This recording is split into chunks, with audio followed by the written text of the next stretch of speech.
Welcome to Safety Chats. Host Jason Stark, Director of Safety at Baldwin Safety and Compliance, shares decades of aviation experience and a passion for safety, with an emphasis on healthy and robust safety cultures in aviation and transportation organizations. Since 2004, Baldwin has partnered with transportation providers to help pilots, safety managers, frontline teams, and others to integrate, document, and build positive safety cultures in organizations.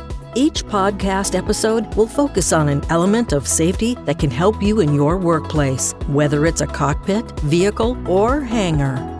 Let's get started with this week's Safety Chat. Hello, and welcome to the Baldwin Safety Chat pod. But I'm so happy that you are here in the virtual sense, but just really excited about talking about today's topic. It's a topic that I'm very interested in. It's safety culture. Now, you probably have a lot of people that you know in the safety worlds that are interested in safety culture, and rightfully so, because it's so important to the safety performance of an organization that it's really important that we understand what it is and also understand where our organization is in terms of the safety culture. And so let's go ahead and dive right in, and let's ask the question, well, what exactly is safety culture? We hear it so much. It's like you hear people, it's funny actually, you hear people saying, hey, I got to get me a safety culture, or I have to buy a safety culture. I mean, that seems just kind of ridiculous when we say it out loud, I guess. But safety culture itself, let me give you some aspects about it. When safety culture is researched, or when it's talked about, usually in academia, it's usually referred to as a multidimensional construct. Ooh, that sounds pretty spooky, doesn't it? Multidimensional construct. And the idea of that is that safety culture as a construct isn't really viewed globally. Like, safety culture isn't just this blob thing by itself, but it's actually composed of parts or ingredients that make up what the safety culture is. And we've seen this with Reason's work, we've seen this with Ed Schein's work, but it's often viewed like it has these ingredients, if you will. And I'll get to that in a minute, especially when we talk about our safety culture report, but I don't want to unveil that yet. But it has these ingredients that make up safety culture. So when you think of safety culture like a cake, and you have these different ingredients, what's nice is that if your cake doesn't turn out right, you can go back to your ingredient list and you can say, didn't put enough flour, maybe too much salt, not enough sugar, whatever it might be. But when we can view safety culture as a multidimensional construct, then we have that ability to say, okay, well, it's made up of these parts. We can hone in on any of these parts that are lacking or otherwise not performing well, and maybe work on them to improve the overall safety culture of the organization. So let's get into kind of a definition of safety culture, though. And this one's always been so elusive. I mean, how can you define this thing, this almost nebulous thing called safety culture? And generally speaking, safety culture is considered the shared underlying assumptions and values and artifacts regarding safety. Now, going back to Ed Schein and his view of organizational culture, it's kind of these layers. You have like this underlying assumptions, this meaning something that's been there since the beginning of the organization, how the organization's been constructed, and that's very steeped in leadership. And then you have these values, which are more kind of bubble up more towards the surface. And it's the values that people have regarding something in the organization, in our case, safety. And then at the top layer, you have these artifacts, these visible manifestations of the underlying assumptions and values. And so artifacts could be like how often you have safety meetings, how many safety reports, do people want to report. These are the kind of the artifacts that come out in the in the public, I guess you'd say, or in view. People have argued that that's actually the safety climate of an organization, but don't want to really get into that. But what I do want to say is that kind of a nice way of saying what safety culture is. We all heard it. It's the way we do things around here regarding safety. It's just what we do regarding safety. It's not beaten into us. We're not paid to do it. It's just the way we do things here around safety. But the important thing that I think we need to remember that really was kind of eye-opening to me is that safety culture is experiential. You might be saying, what? What do you mean experiential? And it's actually kind of fascinating, but according to a cultural researcher by the name of Stian Antonsen, he defines this thing I'm talking about, safety culture being experiential, or what safety culture is. He says it's the personal frames of reference through which information, rituals, and values are interpreted, and the conventions for behavior, interaction, and communication are generated.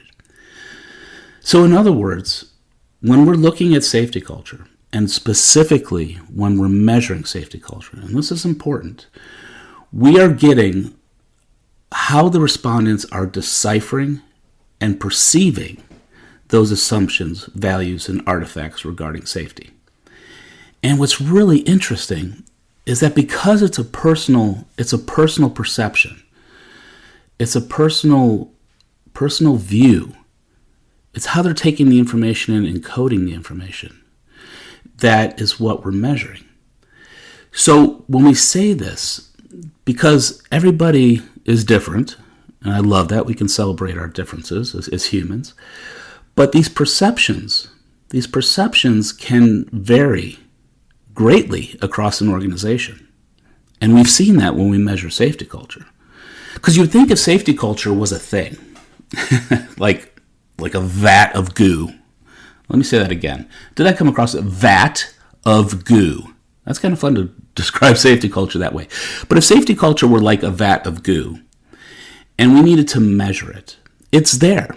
And it can be measured empirically, right? You could stick a thermometer in it to get the temperature of the goo. You can measure the container. You can measure the vat to get the dimensions or the volume of the goo. And yeah, there's always measurement errors. If you had 100 people measure, you'd probably have a little bit of a distribution. But when we measure safety culture as something that's experiential, we have a wide distribution. I mean, in any given organization, we can have, if we had safety culture scored on a scale of 1 to 5, we could have respondents down in 2 and then all the way up to 5. And that's such a wide range for something that's in the organization and perceptible by all. So it's important to note that it is very experiential. It's something that's perceived. And what's even more fascinating is when we look at safety culture and it being a perception of how it's viewed in the organization by the employees, these perceptions also tend to vary on a macro scale.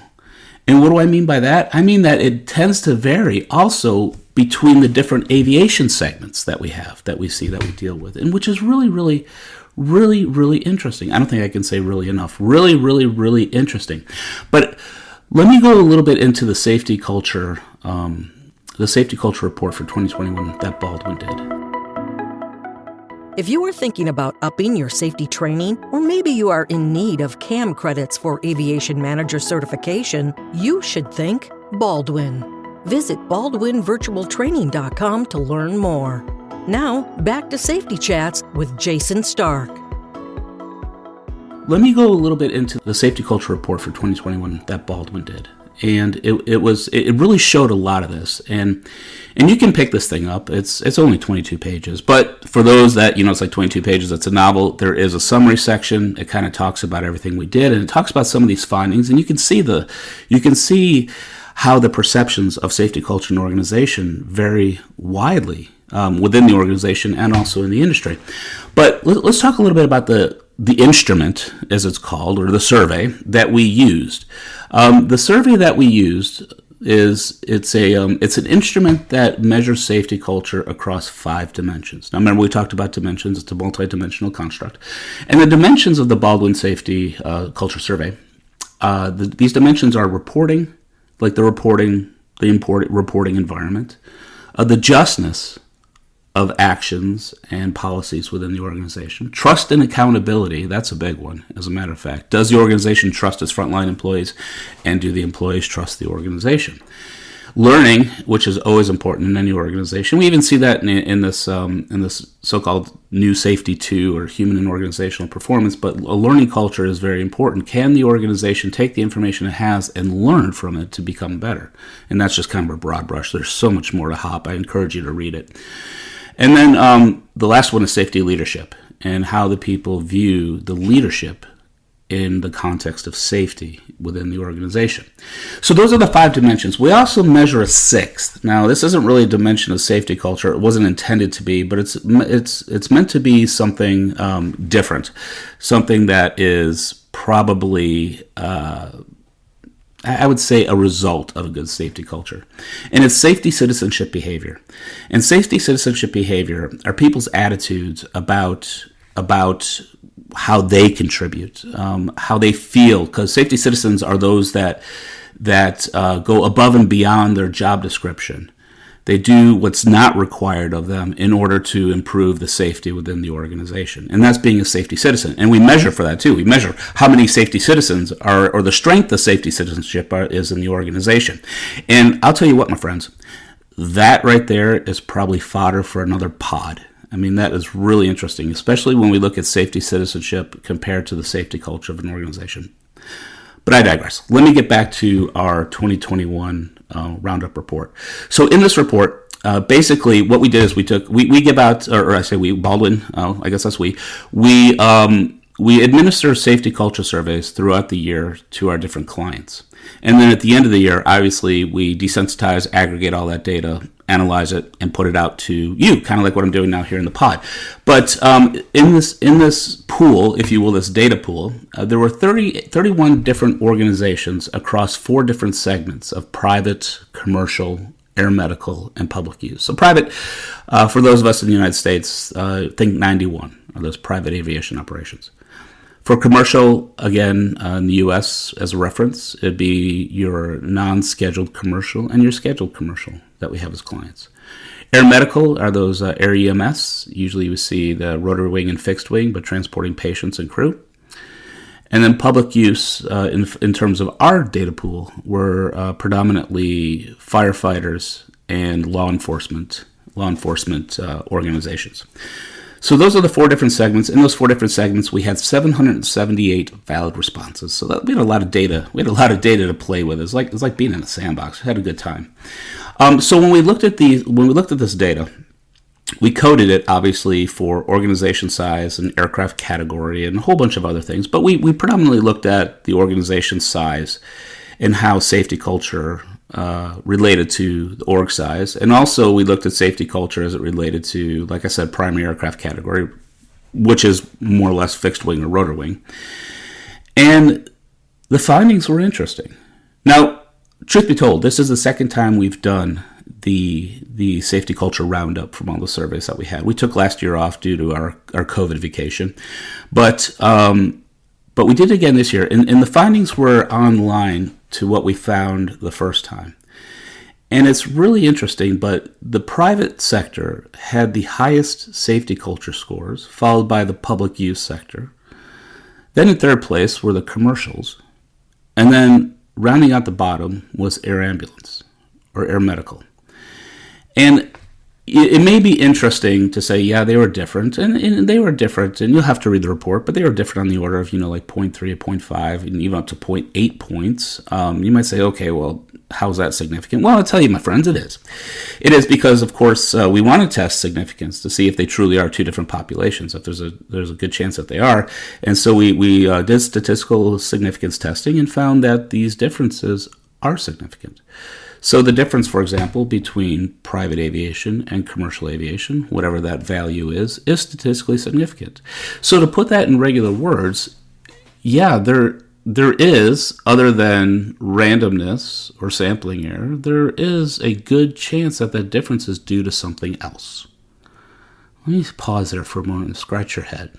I want you to try to vision these different organizations. Now, I know maybe we have listeners in each of the different segments, but there is something else besides statistical randomness or sampling error that is the reason why these organizations have a different score, or more specifically, why the commercial has a lower score than the private. So really, really interesting. And we have to ask, well, what does it mean? Now, when we do statistical testing, we obviously are not looking at causality. So we don't know. We're just looking at the fact that they are different and they are statistically significantly different. So it's really interesting. And again, I encourage you can email us and we can send you the report and read the report. But it's really interesting that this is the second time in a row that this has happened. It's the second year in a row. So we're kind of seeing a trend, if you will, of lower scores from private to commercial to air medical. Now, again, like I said, we don't test for causality, but I kind of want to throw a concept at you and love to hear your thoughts on this. But and it came from a kid of all things. When I say kid at my age, he was in his early 20s, I think. But I had the honor to present at NASA flight operations, and we talked about safety culture, and I talked about some of these results, and specifically leadership and safety citizenship. But I presented the results that I'm presenting to you in nice, beautiful slides, and the NASA flight ops was composed of the astronauts, which was a little intimidating, and the NASA pilots, test pilots, and NASA leadership.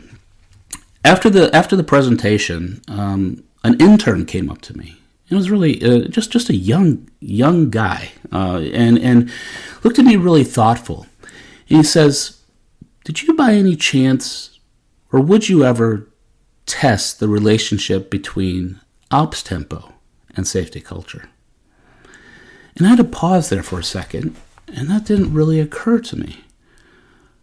And he went on further to say, ops tempo, we mean the number of operations, the frequency, volume of operations, how pushed these individuals feel. Could that skew their perception on the safety of the organization? And I'm like, that was a pretty profound comment. So what he was submitting to me is that, could it be, when you look at these different segments between private aviation, commercial, like 135 or 121, and air medical, which are the first responders to an accident, and flying patients via rotary wing and fixed wing, could the ops tempo in each one of those segments relate to the subsequent safety culture scores, or does it impact the perception of safety culture in the organization? I thought that was a really really cool thought. So I'm noodling on that. I'd love for you, if you noodle on it, give me your thoughts. But yeah, that's where we're at with safety culture. Man, and I'm sorry, I think we probably went long on this podcast, and that means I probably owe you some time, so we'll see if we can shorten the other ones. But I just thought this was a really fascinating topic to talk about, especially in light of the safety culture roundup report that we have done.